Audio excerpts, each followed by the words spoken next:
Title: शेर का सौतेला बेटा कैसे बना जंगल का राजा। घने जंगल में, जहां बड़े बड़े पेड़ अपनी शाखाओं को आसमान तक फैलाए हुए थे, वहां का राजा था एक शेर। उसका नाम था सिंहराज। सिंहराज का शौर्य और पराक्रम पूरे जंगल में प्रसिद्ध था, परंतु उसकी एक कमी थी। वह संतानहीन था। यह सोच सोच कर वह हमेशा उदास रहता कि उसके बाद इस जंगल का राजा कौन बनेगा। एक दिन शिकार पर निकले सिंहराज ने देखा कि एक झाड़ी के पास से किसी के रोने की आवाज आ रही है। उसने पास जाकर देखा तो पाया कि एक छोटा सा हिरण का बच्चा झाड़ी में सहमा हुआ पड़ा है। उसका शरीर कांप रहा था और उसकी आंखों में डर के आंसू थे। शेर ने पहले तो सोचा कि इसे अपना शिकार बना ले, परंतु नन्हे बच्चे की मासूमियत देखकर उसका दिल पसीज गया। तुम यहां अकेले क्या कर रहे हो? शेर ने गरजते हुए पूछा। हिरण के बच्चे ने डरी हुई आवाज में कहा, मुझे मेरी माँ छोड़ गई। मुझे कुछ नहीं पता, मैं बहुत डरा हुआ हूं। सिंहराज के मन में एक अजीब सा स्नेह उमड़ पड़ा। उसने सोचा, क्यों ना इसे मैं अपना बेटा बना लूं? शायद ये मेरी अधूरी जिंदगी में खुशी भर सके। सिंहराज उस हिरण के बच्चे को अपने गुफा में ले आया। उसने उसे वीरू नाम दिया और खुद की तरह उसे जंगल के नियम सिखाने लगा। शेर और हिरण का रिश्ता देखकर जंगल के अन्य जानवर हैरान थे, परंतु सिंहराज ने सबको स्पष्ट कर दिया कि वीरू अब उसका बेटा है और वही उसका उत्तराधिकारी बनेगा। वीरू का बचपन बड़े प्यार और अनुशासन में बीता। शेर ने उसे शिकार के गुण, जंगल के कानून और नेतृत्व के कौशल सिखाए। हालांकि वह हिरण था और शेर की तरह ताकतवर नहीं था, परंतु उसमें चतुराई और तेज दिमाग की कोई कमी नहीं थी। जंगल में सब कुछ ठीक चल रहा था, परंतु कुछ जानवरों को यह बात पसंद नहीं थी कि एक हिरण जंगल का अगला राजा बने।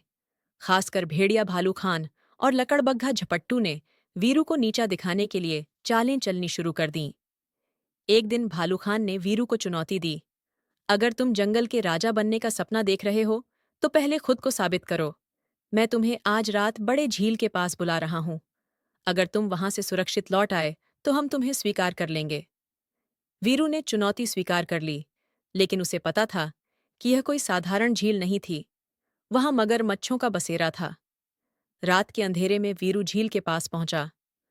मगरमच्छ पानी के भीतर छिपे हुए थे। वीरू ने झील के किनारे कुछ सूखी लकड़ियां और घास इकट्ठा की और आग जलाने की योजना बनाई। जैसे ही मगरमच्छों ने उस पर हमला करने की कोशिश की, वीरू ने आग जलाकर चारों ओर घेरा बना लिया। मगरमच्छ आग से डरकर दूर भाग गए। वीरू ने यह साबित कर दिया कि वह न केवल बहादुर है, बल्कि बुद्धिमान भी। भालू खान और झपट्टू को अब समझ आ गया कि वीरू को हराना आसान नहीं है।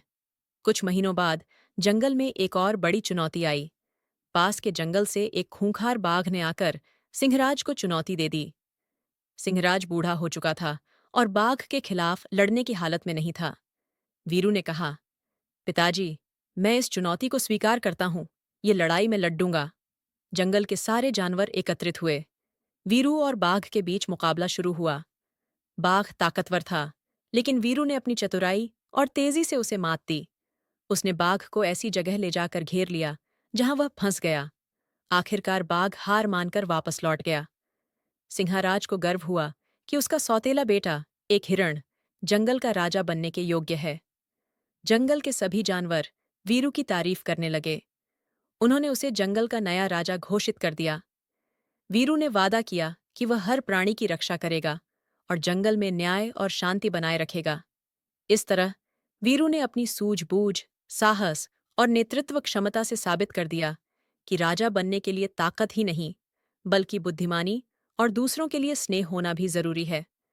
शेर का सौतेला बेटा वीरू अब जंगल का नया राजा था और उसके नेतृत्व में जंगल में खुशहाली और शांति का माहौल बना रहा। इस कहानी ने यह सिखाया कि किसी की पहचान उसकी जाति या रूप रंग से नहीं, बल्कि उसके कर्मों और साहस से बनती है।